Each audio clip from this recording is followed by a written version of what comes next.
Agora, você está convidado a debater assuntos de interesse da nossa cidade: cultura, educação, esporte, política, economia e entretenimento. Está no ar Estúdio C, a voz e a vez da comunidade.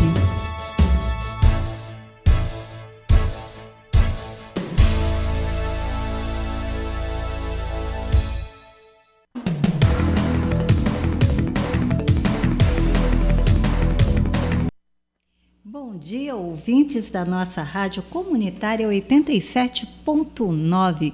E hoje, começando agora com o Estúdio C, estamos aqui com a Claudineia Moreira e com a Edna Augusta.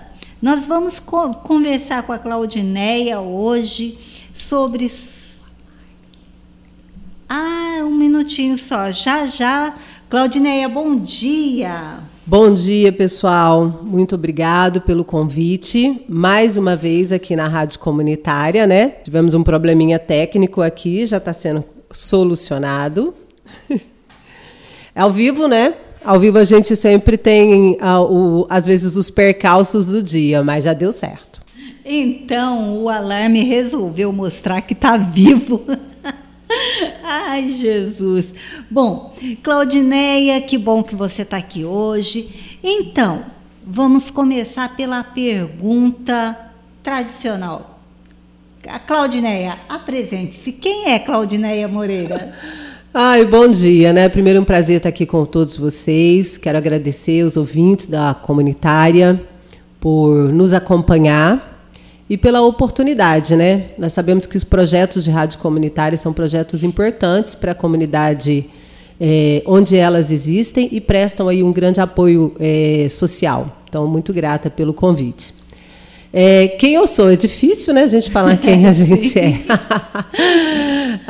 Na verdade, eu sou Claudineia Moreira, Claudineia Mesquita Moreira Narciso, sou filha da dona Lúcia Alves, sou filha do senhor Newton Arthur Moreira, irmãs, né, de um grupo de uma família de 7 irmãos. Sou casada com o Rubens Antônio, tenho 2 filhos, o Hiller e a Gabriela Narciso, e sou professora, profissão que eu sempre digo que nem foi eu que escolhi, mas que me escolheu, e que eu tenho um grande prazer, uma alegria imensa de fazer parte desse grupo de profissionais, um trabalho que eu faço com muito amor. Sou professora de História e de Artes.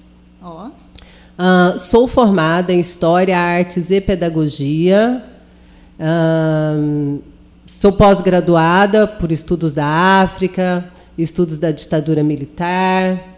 Não me canso de estudar, faço parte de um conjunto imenso de informações.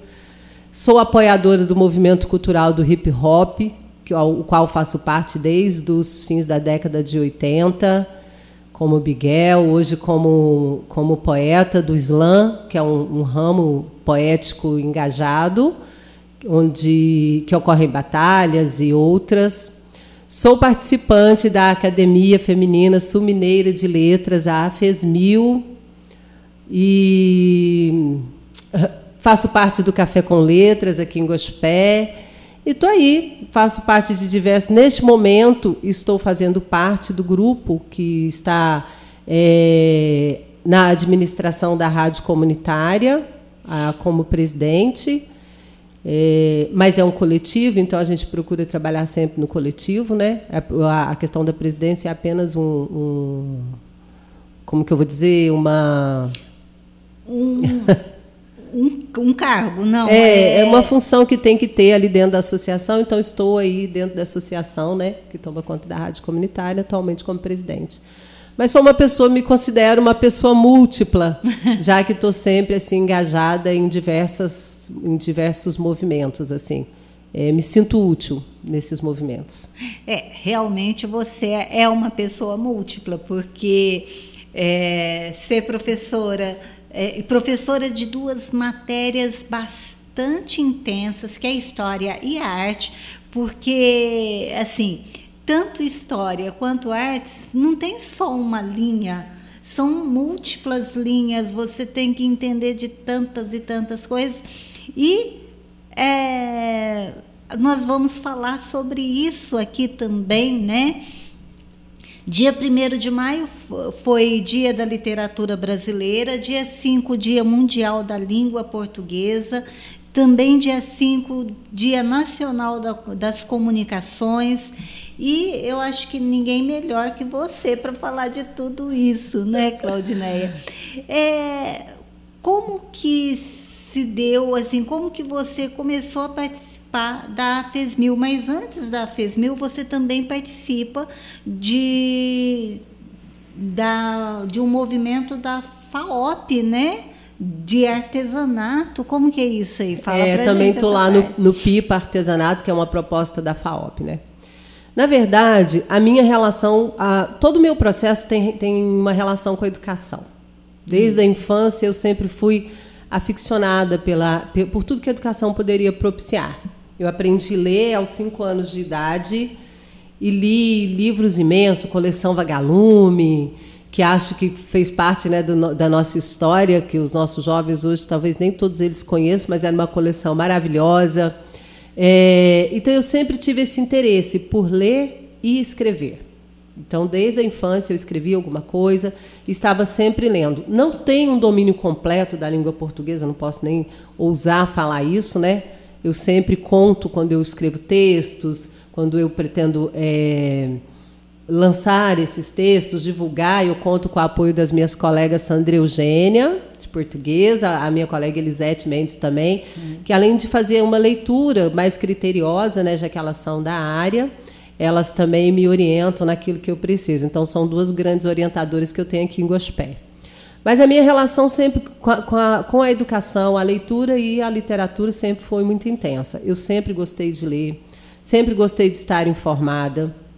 Na adolescência, eu conheci o movimento do hip-hop, que trazia o estilo do rap e poesia, e me engajei nesse movimento, participando, acompanhando as letras, né? Eu adoro poesia, mas eu sempre via que a minha linha não era para as poesias mais suaves. Não que eu não goste, né? Adoro as poesias clássicas, né? Os clássicos da poesia. Inclusive, desenvolvi um projeto junto com o Café com Letras, Literatura nas Ruas, onde nós fizemos uma união do clássico, né? E do popular, que trazia o Fernando Pessoa e o hip-hop. Então, nós tivemos aí um desafio lançado pela Maria Helena Ferreira Penteado, na época. E nós, juntamente com todo o grupo aqui de Gospé, um convite que eu fiz para todos os grupos, a professora Sandra Eugênia, os alunos do 3º ano, na época do Polivalente, e nós nos unimos para fazer esse projeto, né, Fernando Pessoa em ritmo e poesia. E fizemos uma união desse clássico e da nossa cultura de rua, trazendo a história dele pelas rimas, trazendo a apresentação de dança. E isso nos rendeu, porque não é um prêmio meu, nos rendeu um prêmio literário que nós fomos receber lá em Poços de Caldas, organizado pelos prêmios de literatura. Então, foi muito, muito bom, muito interessante. E eu sempre levo essa ideia, né, de que é preciso ler para você estar atento às coisas do mundo e escrever para se esvaziar daquilo que te incomoda. Nossa, que lindo, né? Claudineia. Bom, Neia, para os mais chegados, Neia. Claudineia, mas a literatura, ela é libertadora, né? Muito. Ela é libertadora. E só que parece que hoje em dia as pessoas parecem que não leem ou não tem uma leitura direcionada. Como que seria isso? Como que a gente faria para que as pessoas passassem a ler mais, a escrever mais, a colocar-se mais? Olha, a sociedade atual é uma sociedade que vive sempre muito... É o rápido, né? É uma sociedade que quer tudo muito depressa. E ler demanda você parar. Hoje a gente vê que alguém manda uma mensagem, se ela for muito longa no celular, as pessoas passam rapidinho. Aí passou para o áudio. Aí o áudio também foi acelerado para andar rápido, né? E ler demanda a gente sentar para fazer uma leitura mais atenta. Eu digo sempre que às vezes você precisa ler mais que uma vez, uma mesma coisa, para você realmente absorver o que ela é, né? O que ela quer passar. Eu vou comentar rapidinho um livro que eu li. Eu li A Bolsa Amarela, né, da Lígia Bojunga. E eu li esse livro 3 vezes. Eu li na infância e eu gostava muito, eu sempre gostei muito de bolsa, viu, gente? Não é à toa que eu também li. Então, eu li esse livro na infância. Eu li ele novamente na adolescência. E há alguns anos atrás, agora que eu estou na minha flor da idade, eu ganhei ele e li novamente. E eu percebi como que fez diferença ler esse livro em 3 tempos, sabe? Em 3 momentos diferentes da minha vida, e o quanto que essa leitura me acrescentou. Então, eu acredito que nós temos que continuar nos espaços, não só da escola, mas começar em casa, incentivando nossos filhos à leitura, dar livros de presente, porque às vezes as pessoas guardam na estante, mas num determinado momento ela vai lá ler, às vezes, um trecho, né? Ultimamente, eu tenho percebido o gênero conto como uma literatura mais rápida para o nosso estilo de sociedade que nós estamos vivendo, e com vários episódios, e aí as pessoas leem o conto como ele é menor, então ele possibilita essa leitura mais rápida, e você já passa depois para uma outra história, para um outro conto. Então, eu acredito que é um gênero que tem ganho destaque no incentivo à leitura. E muito bom para a gente trabalhar com os alunos, porque mesmo sendo eu professora de História e Artes, eu sempre levo para a sala de aula um texto, uma literatura mais apurada. É preciso também a gente entender da valorização dos clássicos, sim, mas diante da literatura rápida que a gente está tendo, começar de textos mais simples, mais populares, numa linguagem às vezes mais próxima do nosso grupo de convívio, dos nossos alunos, e aí depois passar para os clássicos, né? Fazendo ali uma formação. Mas é preciso insistir, porque a literatura, eu mesmo, né, enquanto eu pude aprender, o que eu não aprendia no dia a dia, eu aprendi nos livros. Então, conhecer uma palavra nova, saber o significado, entender ela num contexto diferente quando ela é aplicado, né? Então, eu acho que isso é que significa ler. Repetir palavras é fácil, mas ler e realmente interiorizar o que está lendo, é preciso conhecer os significados. Nossa, muito bom. Daqui a pouquinho a gente volta com mais um pouco da sabedoria da Claudineia.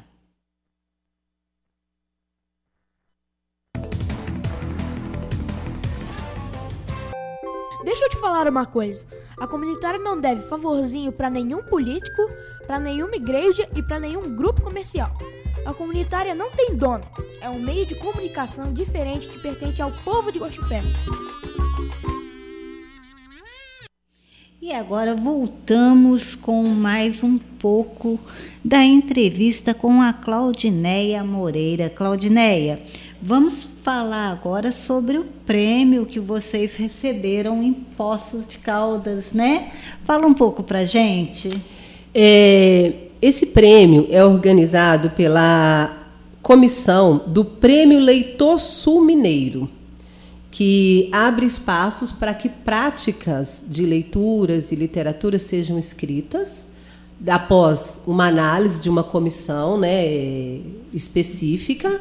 Essas práticas são lidas, são analisadas, são selecionadas, e algumas recebem uma homenagem, né, são vencedoras aí, como uma forma de divulgação e também com a proposta de réplica, que é o que eles sempre propõem.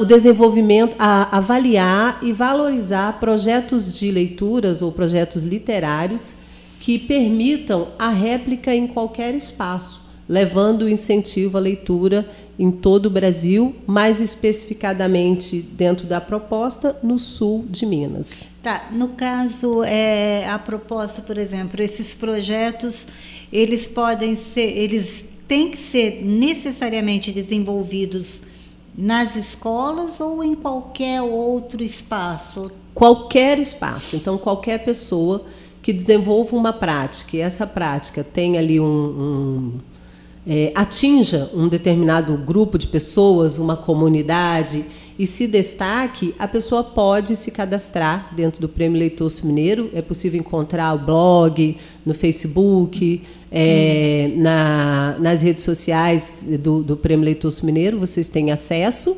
É só colocar o nome lá e pesquisar que já aparece. E aí você pode, de tempos, tem as datas corretas, né, que eles fazem o lançamento do prêmio. As pessoas cadastram suas práticas, essas práticas são analisadas e o prêmio é entregue em cidades diferenciadas. Já houve em Boa Esperança, no último ano foi em Poços de Caldas, né? E é um prêmio muito interessante, porque ele propõe práticas muito diversas. Essa prática nossa mesmo foi desenvolvida aqui em Gospé, a convite da Maria Helena Ferreira Penteado. Como acredito que todo mundo saiba, né, os movimentos de hip hop, os movimentos de rua, tem a galera do hip hop que dança, as rimas, né? Sim. Então, que trabalha a escrita, trabalha a leitura. Então, para a gente desenvolver esse projeto, Rimas nas Ruas, Leituras e Literaturas, foi a proposta, trazendo aí uma junção do Fernando Pessoa, né, com o erudito e o popular, foi a ideia também. E aí nós juntamos para desenvolver esse projeto. Então, começou com uma reunião com todos os grupos, o pessoal do movimento hip hop aqui de Gospé. Depois fizemos essa reunião também no Poli com os professores, né? A Sandra Eugênia abraçou a causa, juntamente com os alunos do 2º e 3º ano na época. Foi 2021. E depois, o prêmio foi em 2021, o projeto foi feito anteriormente, em 2019. E depois nós organizamos os estudos, lendo Fernando Pessoa, conhecendo, estudando a biografia dele, para depois a gente trazer essa apresentação para o Café com Letras, que aconteceu lá aqui no teatro, Arlete Souza Mendes, né? E foi muito bom. Então, teve balé, teve hip hop, teve rima, teve poesia, foi um sarau. Agora eu vou fazer uma pergunta. Bom, vai soar meio estranho, e eu peço desculpa, peço perdão, mas o hip hop, ele é uma cultura bem de base, bem popular mesmo. Fernando Pessoa é erudito, tal. Então, muita gente já imagina que uma coisa não tem nenhum contato com a outra, seriam mundos distintos. Como que foi essa junção? E os meninos? Porque uma coisa é a professora de história, professora de português, pessoal com uma formação. Eu estou tentando passar para os ouvintes aqui uma ideia bem distinta e talvez até preconceituosa. Desculpa aqui. Sim. Tá? Como que foi os meninos do hip hop, que todo mundo acha que, né? Desculpa aí, gente, mas com esse contato com o Fernando Pessoa, essa magia da literatura. Olha, é muito bom você colocar isso, porque, no geral, quando a gente vê, às vezes, os movimentos, as pessoas veem os movimentos como movimentos inferiores, ou pessoas que não têm ali literaturas, pessoas que não têm conhecimento, que não têm formação. Mas, na verdade, hoje o movimento do hip-hop, sempre, né? Hoje, o mais no destaque, o movimento do hip-hop, ele é composto por grupos muito diversos. Inclusive, grupos acostumados à literatura, que a gente tem, por exemplo, o grupo do Humberto, que sempre foi da poesia, o Kiko, que sempre foi também, né, o cultivo hip-hop, que a gente chama. E o cultivo sempre foi das poesias. Então, sempre foi de ler, de conhecer os livros. Então, assim, não foi algo difícil, porque boa parte do grupo já tinha um conhecimento de autores, trazia essa formação, e aqueles que não conheciam estavam abertos a aprender. Da mesma forma como alguns grupos que não conheciam o movimento do hip-hop, que não conheciam o estilo, estiveram também abertos a conhecer e perceberam o quanto é importante fazer essa junção, né? Eu falando isso, eu lembro muito da Conceição Evaristo. A Conceição Evaristo, ela chama a atenção assim, da gente para isso. Ela fala que conhecemos as literaturas clássicas, conhecemos, mas o nosso modo de escrever e de expressar, ele nunca vai ser como um clássico. Ele vai ser de acordo com as nossas vivências, com as nossas realidades. Então, é onde ela colocou aí o termo escrevivências. Escrevivências. Então, eu me apego muito nisso quando eu penso, quando eu escrevo algo. Que às vezes fugiu desse clássico que todo mundo está esperando, que é importante, que é a base da nossa formação. Mas quando eu coloco o que eu sinto, o que eu percebo, como os meninos do movimento colocam na rima, como os meninos colocam no rap, e trazem essa realidade que vivem, que entendem, para as suas literaturas, né? Então, isso é muito importante. Por outro lado, a gente tem Sérgio Vaz, que conta que foi fazer um projeto em uma escola e começou a falar, o menino disse para ele, falou, professor, eu não gosto de poesia. Nem leio poesia. Aí ele parou e falou, como é que eu vou me mexer com esse menino? Então ele falou assim, e aí, mano, você ouve rap? Aí ele falou, qual que você está falando? Racionais? Outro? Ouço. Então, rap é poesia. Então, então eu gosto. Então, né? eu gosto. Então, quer dizer, gostar, todo mundo gosta, mas precisa achar a sua veia literária. E é lógico estar aberto também a ler, às vezes, aquilo que não é o desejo da gente. Porque, às vezes, a gente começa a ler um livro que a gente acha legal e ele fica maçante. Sim. Mas é interessante terminar de ler. No final, algum conhecimento a gente vai ter ali. Às vezes, a gente vai ler uma poesia que fala, borboletas demais, né? Mas é interessante, porque vai ter dias que a gente vai ter essa necessidade das borboletas demais. E, às vezes, vai ter dia que eu vou precisar ler um rap, ou ler uma literatura engajada, ou ler um slam que traz um sentimento, uma angústia, uma realidade, e que está jogando na minha cara ou na cara da sociedade os problemas que eu vivo. Então, todos esses estilos têm que ser conhecidos. E o projeto foi muito aberto, porque nós conseguimos fazer essa junção, né,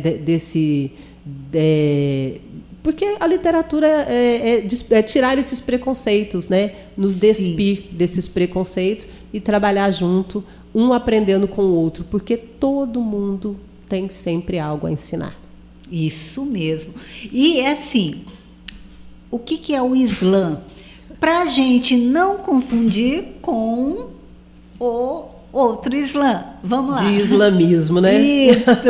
É até bom a gente falar disso, viu, gente? Outro dia eu fui fazer uma oficina, que são algumas coisas que eu faço também, oficinas de escritas criativas, com o fanzine, que também é um estilo, um gênero literário, né? Um estilo que a gente usa para escrever, utilizando uma folha simples, muito usado na década de 80, o fanzine, né?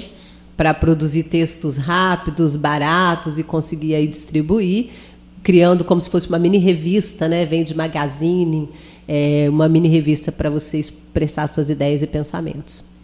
O slam é um estilo poético que surgiu nos Estados Unidos em 1980 e que percebendo, né, ali o criador do slam, percebendo que as pessoas estavam muito distante das poesias, das literaturas, ele criou uma espécie de batalha. É uma batalha poética. Então, geralmente ela tem um ritmo, as pessoas escrevem suas poesias. Ali no momento são convidados alguns jurados para votar qual a melhor poesia foi falada.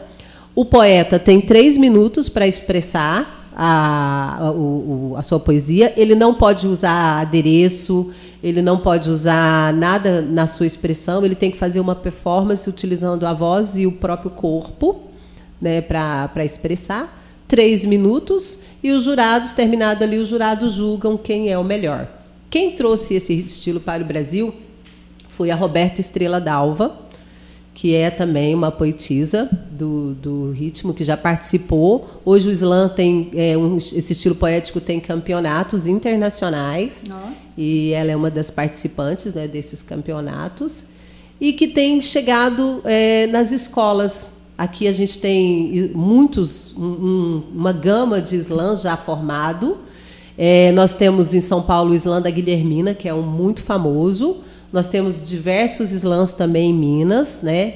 Um dos conhecedores esteve em Muzambinho no ano passado, é o Dudu Luiz, trouxe um pouquinho da poesia. Tem a Nívia também, que é muito famosa em Belo Horizonte, a Nívia Sabino. E aí, usando esse estilo poético mais dinâmico, mais da realidade, eles participam das batalhas. O slam da Guilhermina hoje tem o slam interescolar, onde eles levam esse gênero, montam as oficinas nas escolas, os alunos escrevem e depois eles fazem o campeonato entre as escolas, que já é uma edição, já são edições famosas também em São Paulo. Nossa, que delícia! Quer dizer, os jovens, os adolescentes, eles têm um espaço bem grande dentro da literatura, para se comunicar, que não precisa ficar restrito às questões, vamos dizer assim, do Fernando Pessoa. Claudineia, me ajuda aqui. Não fica só no erudito, né? No erudito, né? Porque, assim, a ideia é que ele entenda o que é poesia. Uhum. Ele entenda o que significa. E a partir da sua realidade, né, é quase uma ideia do Paulo Freire, né? Pegando ali o que você vive, o que está mais próximo de você, e a partir desse mais próximo de você, você consegue ler o macro.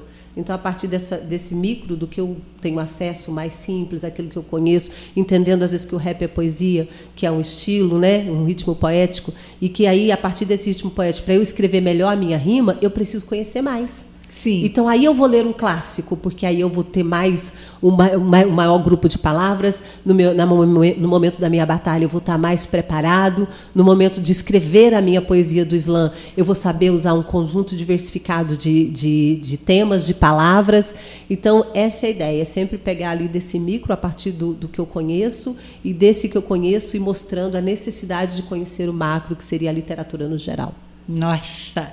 Gente, daqui a pouquinho nós voltamos com mais sobre literatura e sobre o papel da Claudineia nesse mundo tão vasto de literatura. Você já viu isso antes? Estúdio C, a voz e a vez da comunidade. Comunitária de Guaxupé. Informação para a comunidade. Estúdio C. Pense música, pense bem. Ouça Comunitária FM. Pessoal, voltando aqui com a nossa entrevistada do dia, Claudineia Moreira. Claudineia, vamos falar um pouco sobre a FESMIL. Gente, que engasgo que eu dei agora. Vamos lá, vamos falar da FESMIL. Bom, por toda essa minha trajetória literária e porque eu tenho participado desses eventos de ler e escrever, ainda que eu não seja da área específica do português, mas lendo como pessoa e escrevendo o que sinto, eu fui convidada a participar da Academia Feminina Sul-Mineira de Letras, a AFESMIL, Casa de Bárbara Eliodora.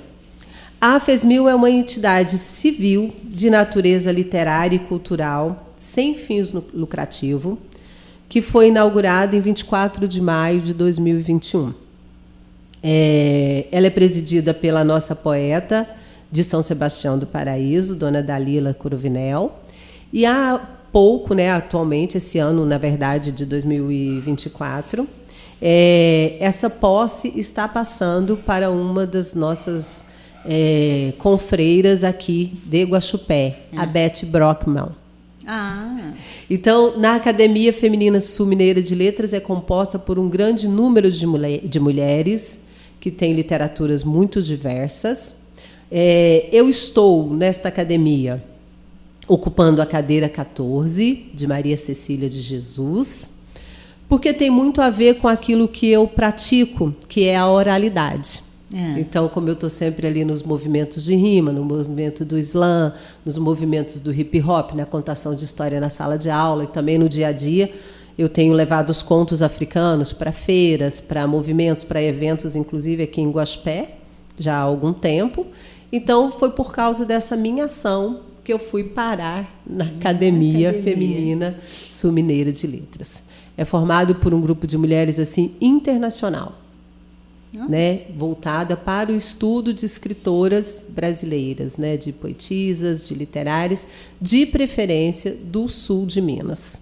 Então, essa é uma academia bem vasta, né? Maria Cecília de Jesus é a cadeira que eu ocupo, né, cadeira 14. A Maria Cecília, ela não escreveu. Não? Mas ela era contadora de histórias. E quem escreveu os textos sobre ela foi o José Murilo de Carvalho e suas irmãs, Selma de Carvalho. Então, a história da Maria Cecília é muito interessante, porque ela viveu em uma das fazendas que envolve, inclusive, pertencia a parentes dos Ribeiros aqui, do Conde Ribeiro, nessas fazendas. Ela era lavadeira, contadora de histórias, nasceu em Garabel, em Minas Gerais, em 15 de abril de 1905, faleceu em Barbacena, em 1984. Era conhecida como Cecília, era filha de uma família de 9 irmãos e era lavadeira na fazenda de Santa Cruz do Ribeirão, em Patrimônio, na região da Piedade, do Rio Grande, Minas Gerais. E ela começou a lavar roupa logo cedo. Ali, né, a mãe que fazia esse serviço, uma coisa muito comum, né, das mulheres das fazendas antigas, principalmente as afrodescendentes. É importante colocar que ela era uma mulher negra. Logo que a mãe adoeceu, ela assumiu a condição da mãe de lavadeira e ficou. Era casada com o Martinho, ela não teve filhos, era descendente de escravos, e ela trazia aquilo que eu chamo de conhecimento dos velhos griots africanos, que é a capacidade de contar e recontar histórias. As histórias que a Cecília contava foram escritas por Maria Selma de Carvalho, José Murilo de Carvalho e Ana Emília. Ela viveu na fazenda deles. E aí, num determinado momento, a Selma começou a pensar, e como eles cresceram ouvindo as histórias que a Cecília contava, começou a gravar essas histórias. Então, a Cecília contava a história, e como ela já estava com um pouco mais de idade, ela contava auxiliada pela sua sobrinha, Maria das Dores. Então, eles foram gravando essas histórias e depois eles acabaram montando, né, o livro Histórias que Cecília Contava. E o interessante, né, uma observação interessante que eles fazem no livro, que eu ainda, além de observar que era uma região que tinha a ver com a família dos Ribeiros aqui, então, de ocupação, o que eles observam e chama a atenção é que ela contava muitos contos com as características dos contos europeus. Então, assim, não eram tantos contos africanos. Então, ela contava os clássicos, mas ela contava na linguagem dela. Ela contava na linguagem simples, na linguagem do dia a dia, né? Então, ela conta, por exemplo, uma história chamada O Prinço Sapo, que é o Prinço Sapo, né? Que é a história que a gente conhece de alguém que conhece o sapo, e aí, num determinado momento, beija o sapo e ele vira um príncipe, né? Que a gente conhece dos contos de fada. E ela contava na linguagem dela, utilizando também a realidade que ela vivia. Por exemplo, aí eles foram para a fazenda, aí eles foram para a beira do Ribeirão, aí eles foram, sabe? Então sempre nessa linguagem bem popular. Então, é um livro muito interessante. Eu me sinto... eu tenho um grande orgulho de ocupar essa cadeira e de representar a Maria Cecília de Jesus. Como muitas outras mulheres negras que tiveram poucas oportunidades de escrever devido à dificuldade de acesso à educação, eu acredito, né? A gente percebe assim a importância dessas histórias. Então, ela juntava esses clássicos com as histórias do dia a dia, trazia o senhor, trazia o pai velho ali na história, que era, né, aquele que estava ali acompanhando. Então, foi uma oportunidade participar, está sendo, né, uma oportunidade participar da FESMIL e representar Maria Cecília de Jesus. Nossa, assim, a história do Brasil, a nossa história, ela é permeada, né? Ela se faz através da destruição das culturas, né? e a imposição de culturas europeias. Daí a Maria Cecília contar as histórias dos contos europeus através da visão dela. Mas hoje em dia nós estamos, assim, tá havendo um movimento bem forte pela busca da história popular, da recuperação dessa história negra brasileira, né? No caso, o movimento que vem em contrapartida a um recrudescimento, a um endurecimento de movimentos racistas no Brasil, né? Ao mesmo tempo que a gente vê a busca pela raiz, pela história da população negra brasileira, a gente também vê uma pressão para que se calem. Como que você vê isso, no caso, na questão literária, nesse movimento? O contexto é interessante, né? É uma pergunta interessante. O contexto também, considerando que a gente está próximo aí o 13 de maio, isso, aproveitando para falar do tema, né? E aí, hoje em dia, levanta-se muito a ideia, o 13 de maio libertou, e no 14 descobriu que libertou-se para ir para onde, né? Não tinha políticas afirmativas, não tinha proposta de moradia, não tinha proposta de educação, não tinha recursos financeiros. E aí esses grupos que tiveram essa libertação no 13 vão no 14 ou voltar para algumas de suas fazendas e continuar trabalhando ali com seus filhos por toda a vida, né? Ou vão para as áreas de comunidades, que nós, muitas vezes, pejorativamente falamos favela. Então, nessas áreas de comunidades, eles vão construir a sua história. E essa história do povo negro, ela é uma história baseada na oralidade. Então, são contos passados de gerações e gerações. E o acesso muito lento à educação nos permitiu que muitas dessas histórias chegassem também pela oralidade.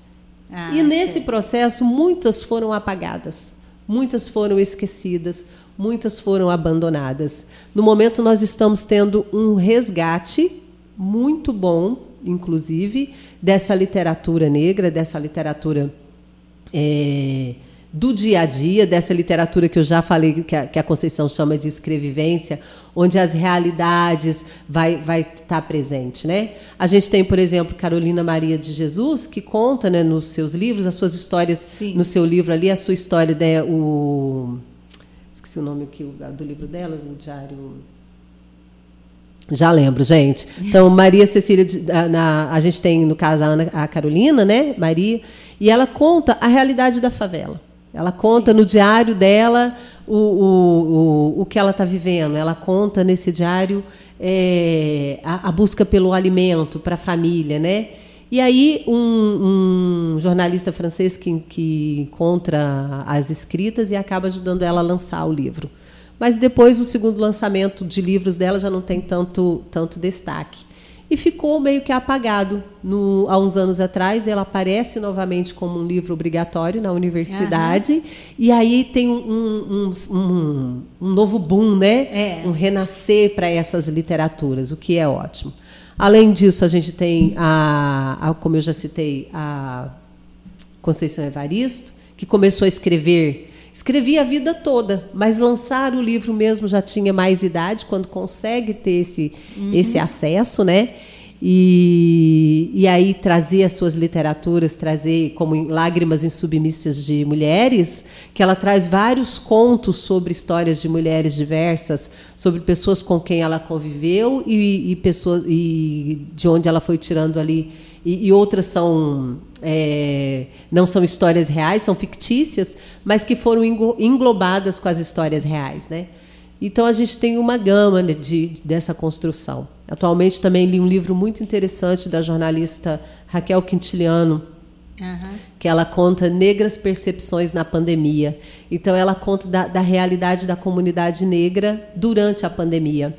As dificuldades de acesso, as dificuldades financeiras, as dificuldades, por exemplo, de ficar em casa, porque, às vezes, espaços muito pequenos, com grande número de pessoas, de famílias, né? Eu falo aqui usando o termo negro, mas eu gostaria de deixar bem claro também que isso era uma realidade de comunidades afrodescendentes no geral, que existe ali nas comunidades, né? E mesmo os prédios, como ela disse ali, naqueles condomínios, mas que estavam fechados ali, a realidade de sair para o trabalho, aquela correria e, de repente, todo mundo tem que ficar em casa num espaço pequeno, né? Então, esse livro Negra Percepção na Pandemia é um livro que eu li há poucos dias e que me trouxe, assim, que acrescentou muito conhecimento para a gente pensar na nossa comunidade. Hoje, a necessidade de ocupar espaços não é ocupar espaços para se sentir melhor, mas é ocupar espaços que são de direito, como estar na universidade, como ser professor, como ser um músico, né, ter uma profissão, ser um desembargador. A gente precisa mostrar para os nossos alunos, para os nossos jovens, né, que eles podem ir além de querer conquistar a melhor condição de vida ou somente pelo futebol, ou alguns, infelizmente, pelo tráfico. Pelo tráfico. Néia, daqui a pouco a gente volta, Claudinéia, desculpa, daqui a pouco a gente volta, pessoal, mais uns minutinhos, tá? Rádio Comunitária de Guaxupé, a Rádio Cidadã. Dia, pessoal, ouvintes da nossa Rádio Comunitária, a Rádio Cidadã, começando aqui o último bloco, indo para o último bloco da nossa entrevista com a Claudinéia Moreira. E agora nós vamos falar sobre a FESMIL e sobre os contos mineiridades africanas, né? Isso, afromineiridades, né? Afromineiridades, desculpa. Então, só para a gente fechar essa questão do 13 e 14, né, gente? Isso. Aproveitando que nós estamos aí próximos e sempre colocar a importância desse momento. Há uns anos atrás, a gente sempre aprendia que o 13 de maio era o grande dia de comemoração. Mas depois que a gente foi tendo essa ideia da consciência que o 14 não nos favoreceu, então acabou sendo o dia de comemoração para nós, de reflexão, para nós da comunidade negra, o 20 de novembro. Porque é considerado um dia de luta, um dia de conquista, um dia da gente refletir realmente, que talvez tenha trazido essa consciência do que foi o 14, né? Então, atualmente, nós temos bastante políticas afirmativas. E essas políticas afirmativas, elas têm garantido espaços, né? Para que a gente possa colocar a história do povo negro também aí em destaque, né? Essa semana eu até gostaria de comentar que algumas semanas atrás, entre o 21 de abril ali, teve o projeto Afromineiridades. O projeto Afromineiridades é um projeto que tem sido desenvolvido pelo governo de Minas, né, a Secretaria Estadual de Cultura, da Diretoria do Livro, da Leitura e da Literatura e da Biblioteca, do Sistema Estadual das Bibliotecas Públicas e Comunitárias de Minas Gerais, e que criou o projeto Afromineiridades, abrindo espaço para que vários grupos e instituições participassem. A FESMIL participou, trazendo ali uma tertúlia, né, uma conversa nesse projeto, e foi desenvolvido pela Academia Feminina de Letras uma apresentação de duas grandes mulheres e escritoras ou contadoras de histórias negras, a Ruth Guimarães, que é uma das primeiras a conseguir lançar um livro, que representa uma parte daqui de Minas Gerais, e a Maria Cecília de Jesus. Então, depois da gente fazer o estudo, né, dessas tertúlias, nós fizemos uma apresentação no Museu da Conversa Macanuda, que vocês também acham lá nas redes sociais. Esse termo conversa macanuda tem a ver com essas conversas mineiras. Eu estou usando uns termos aqui, talvez, que vocês não conheçam, né? Fala do slam, e não é islamismo, é o slam de poesia. Trago agora a ideia das tertúlias, que é um conjunto de literaturas e contos, né? Leituras. E a conversa macanuda, essa nossa conversa mineira, né? Contando os causos, contando as histórias. E aí foi gravado, eu fiz a abertura da apresentação, né, do projeto, a apresentação das autoras, e em seguida, duas das nossas confreiras, que é a Maria Isabel e... Deixa eu só achar o nome da minha outra amiga aqui. A Maria Isabel contou um conto, né, da Cecília, e a nossa outra amiga contou um conto da Ruth, o conto preto da Ruth e o Príncipe Sapo da Maria Cecília. Então vocês têm acesso lá nas redes sociais, tá? Conversa Macanuda, o Museu da Conversa Macanuda, procurando também a AFES1000, vocês vão conseguir acessar esses contos e ouvir um pouco sobre eles. É uma oportunidade, né, de a gente conhecer um pouco mais sobre as histórias do nosso povo, conhecer um pouco mais sobre a literatura e tomar o que é nosso de direito, no sentido de que a educação é um direito de todos. Então, nós não podemos deixar passar. Então, essa é uma bandeira que eu sempre levo, né? Onde eu vou? É preciso dar valor à educação. Nós vivemos numa sociedade onde a educação não é mais um símbolo importante para muita gente. E não é uma educação para ascender socialmente. É uma educação para a gente ter direito ao conhecimento produzido pela sociedade como um todo, sem apagamentos. Quando eu digo a comunidade, a sociedade como um todo, toda a forma literária que tiver, que foi produzida, desde o indígena, da afro, da negra, das comunidades que a gente fala branca, e ter esse acesso como direito, né? Assumir esse local de direito. Isso é uma bandeira que eu levo sempre. Porque, na realidade, assim, a questão da educação, quando eu comecei a faculdade, uma das coisas que a gente estudava era o funil. No primeiro ano de grupo era realmente um funil para cair, assim, entravam 200 e no final ali, chegando à faculdade, era um que chegava, né? E nesse funil, a maioria, o grande número que saía era de crianças e jovens e adolescentes negros, quase que não chegavam nem ao ensino fundamental 2 hoje, e eram retirados. Então, essas políticas afirmativas, elas foram essenciais. E a gente tem que continuar lutando por elas. Né? Precisa continuar lutando para que ela não esteja só no papel, mas para que elas sejam reais, porque os dados ainda são negativos, né? A comunidade negra nas universidades ainda são minoria.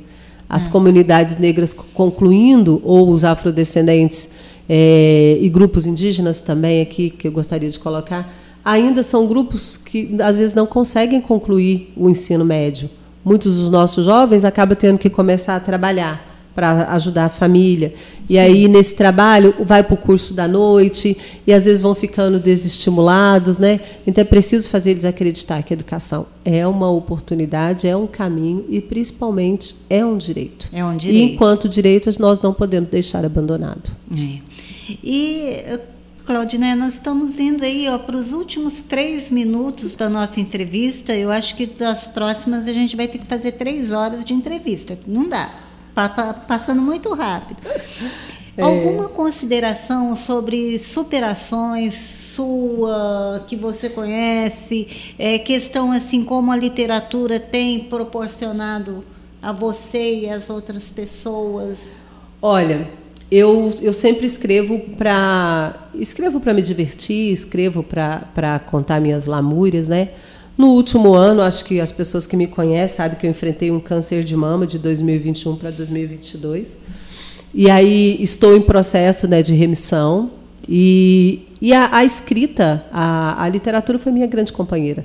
Então, para mim poder me reconectar, eu fiquei parte desse tempo lendo livros que eu não havia lido, né? Que nós não podemos deixar para fazer isso quando não dá. Nós temos que fazer isso todo dia. Então, fui ler livros que eu não tinha lido, escrevi textos sobre, me dediquei, passei o tempo indo a outros lugares, contar histórias, contar contos africanos, né? A minha condição de tratamento não me colocou dentro de casa, eu tomei como posição e fazer esse processo de fazer oficina de leitura, de escrita, de literatura, de contos nas escolas. Fui em várias escolas aqui em Gospé, fui em Muzambinho, fui no Felim, fui no IF, juntamente com meu filho, com outros meninos do coletivo com o qual a gente tem feito parte, que é um coletivo Revolução em Cores, e levando aí essa ideia de que a literatura, ela alegra, ela possibilita, né? Para fechar, eu gostaria de deixar aqui um dos meus poemas que traz esse estilo poético do Islã para vocês, e aí encerrar a minha fala na nossa entrevista de hoje. Agradeço a oportunidade, e assim, falamos de um monte de coisa, peço desculpas, né, pela quantidade de coisas que comentamos hoje, mas o nosso foco ficou dentro da literatura. Sigam as páginas da FESMIL, sigam as páginas também do Museu da Conversa Macanuda, sigam 87, não se esqueçam, sim, tá bom? Meu poema não tem métrica, são versos soltos, também não são harmônicos, porque por aqui não há harmonia. Todo dia um negro desce, uma criança perece e uma mãe chora no quintal. A fome bate à porta e nos últimos tempos ela voltou a bater ainda mais forte. O Estado parece alheio, mas os meios de comunicações mostram armários cheios. Abro a janela. Eu tento escrever poesias belas, mas vejo vielas que por aqui são tortas e cheias de dor. Mas apesar da dor, tem amor, muito amor, tem abraços e são abraços fortes, são beijos ardentes que alegram a gente. Chique-chique na lata ou na caixa de fósforo. O samba embalam as noites, quanto amanhã, só Deus. Não. Só Deus saberá. Gente, Claudineia, puxa vida. E agora nós vamos encerrando aqui o nosso Estúdio C. Você que participou, mande suas interações, sua opinião, críticas. E vamos ficando com um sábado, um fim de semana abençoado para todos. Claudineia, muito obrigada pela sua participação. Eu que agradeço.